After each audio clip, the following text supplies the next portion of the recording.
নমস্কার বন্ধুরা, অর্চনা কিচেনে আপনাদের সবাইকে স্বাগত। আজকে চলে এসেছি একটা সুন্দর রেসিপি নিয়ে। রেসিপিটা হলো ধনেপাতার একটা সুন্দর পদ, যেটা গরম ভাতের সঙ্গে খেতে অসাধারণ লাগে। তার জন্য আমি ধনেপাতা কিছুটা বেটে নিয়েছি, আর তার সঙ্গে কয়েক কোয়া 8-10 কোয়া রসুন আর 1.5 চামচের মতন কালো জিরে মিশিয়ে দিয়েছি। ওগুলো আমি বেটে নিয়েছি মিক্সার গ্রাইন্ডারে। আর এখানে কড়াই গরম করে দিয়ে দিচ্ছি খানিকটা সর্ষের তেল, 3-4 চামচের মতো সর্ষের তেল, আর দিয়ে দিচ্ছি স্বাদ অনুযায়ী লবণ।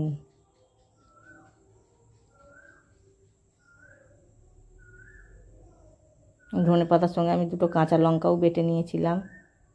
আপনারা আপনাদের স্বাদ অনুযায়ী একটু ঝালটা কমা বাড়া করে দিতে পারেন।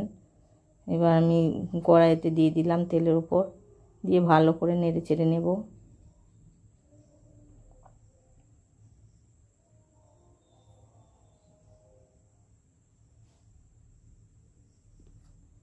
আমার চ্যানেলের রান্নাগুলো যদি আপনাদের পছন্দ হয়ে থাকে, তাহলে চ্যানেলটিকে সাবস্ক্রাইব করে পাশে থাকার অনুরোধ রইল। লাইক, কমেন্ট অ্যান্ড শেয়ার করবেন।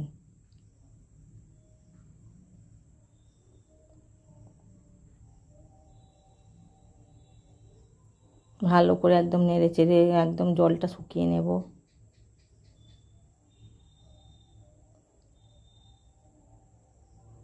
প্রথমে একটু হাই ফ্লেমে দেওয়া থাকবে, তারপরে লো টু মিডিয়ামে রান্নাটা করে নিতে হবে।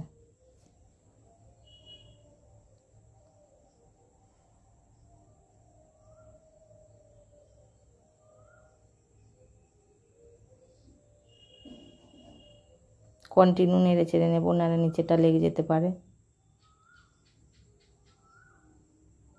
একদম শুকিয়ে গেছে, রান্নাটা আমার একদম রেডি হয়ে গেছে।